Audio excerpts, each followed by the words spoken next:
Today I washed the car and I had lots of mud, dirt, because I went off-road for a little bit last weekend, and I left the car in the rain for the whole week, hoping that the rain is going to take care of some of the mud, but the soil in the area is very kind of greasy, and even I use a water hose, like a higher pressure water hose.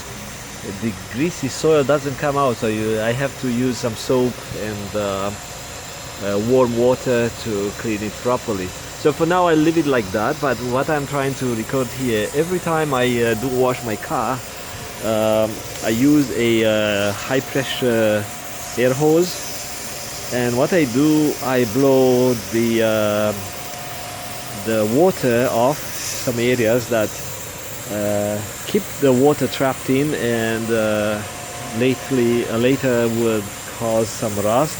So one of the common area that holds water is the valve stem at the tire. So I'll show you this in this example.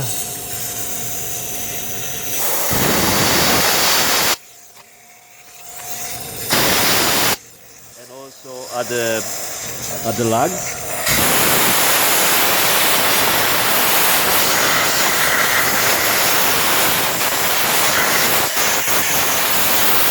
And at the rim edge, at the contact between the rim and the rubber, the tire. At the weights area. So I'll do it all around. I'm just trying to show you a couple of spots. Then another common spot that could get you rusty are the drain holes at the bottom of the doors. So depends of the car, you may have 2-3 drain holes, and you see the water dripping because by opening the door I caused the whole frame or the whole door to be tilted a bit.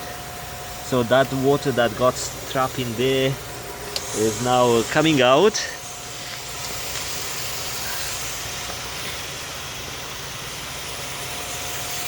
So I just take the air hose,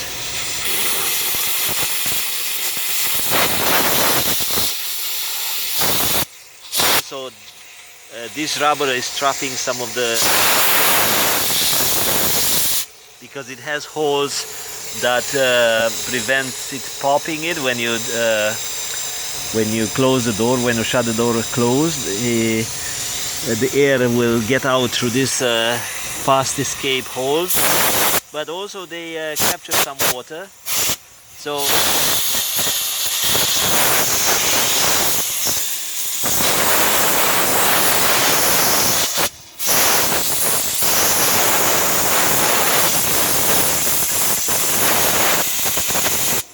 and also in my car case, it's a bit greasy because from time to time I spray some WD-40 or some other type of lubricant, depends what I have available. So that greasy environment kind of helps preventing early rust. So it's not a perfect fix, but it's better than just leaving the water there. Also you get water trapped all over the place here, so I just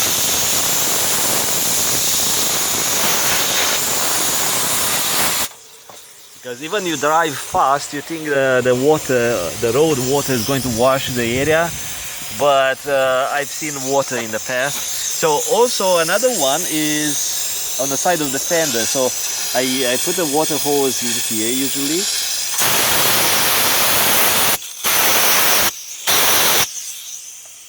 But the water is sticking in there through the fender area right above the wheel, because this is just a piece of trim or plastic, and it's not sealed space.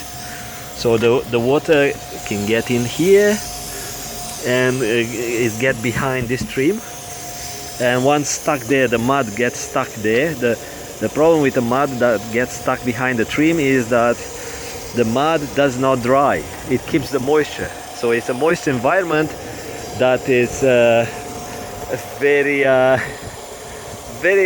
good for the rust. The rust love the moist environment, oxygen and the moisture. So you have this type of pockets of mud that cause rust, and you will see in this case it's sort of a plastic here, plastic trim, but the fender is metal. So different cars have the metal, the fender all the way here.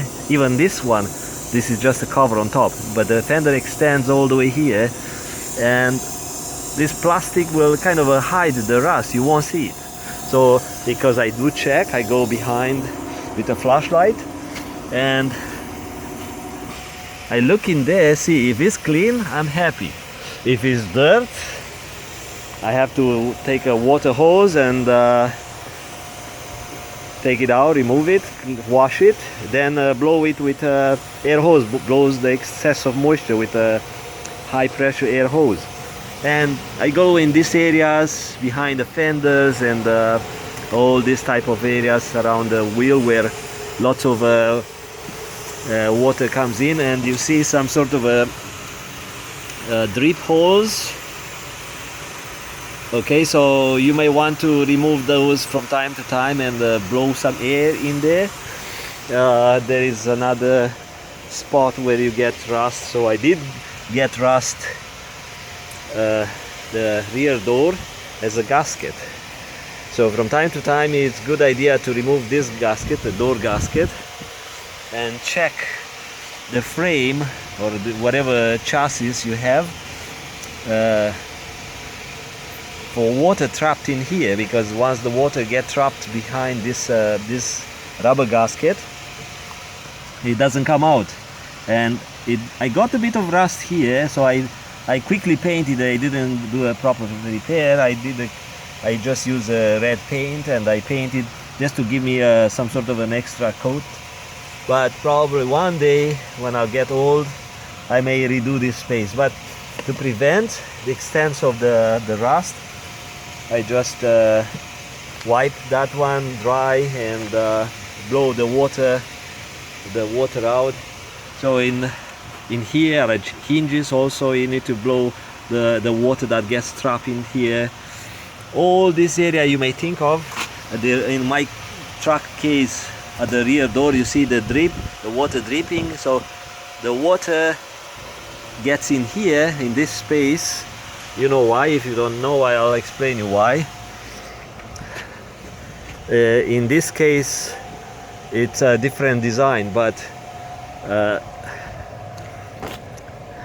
in here you see this type of trim between the side window or the door window and the door itself. So there is a trim that kind of prevents the water to get in, but you still get water in the car inside the door.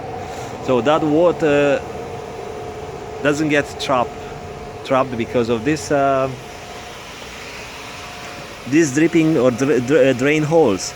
So you should keep those drain holes clean, and if you could keep them dry, it would be best. But also put some spray, like I said, some grease or some oily substance, and with the spray hose or tube or nozzle, you insert that little tube from the spray as far as you could, and you spray something in there, spray from the other side. So eventually with the door tilt, it is going to kind of fill this area inside, so you have a greasy area that does not hold the water, hopefully. So that's kind of some areas. You can blow some air here. So if you want to take this one out, you will see other caps like that around the car. So some cars have in a luggage compartment, in the trunk. So if if you wash the car, you should remove those caps to drain the water. And also around the lights, you get water trapped around the lights. So the design of most cars allow the water to drip out, so the water sneaks in and drips out. But if you get dirt, the water gets stuck in the dirt. So you go off-road, imagine where the dirt might end up, and wash it. And if you could use some sort of like I said, air hose, air pressure, you could prevent some of the trouble in the future. So hopefully someone may use this information. Thank you, bye bye.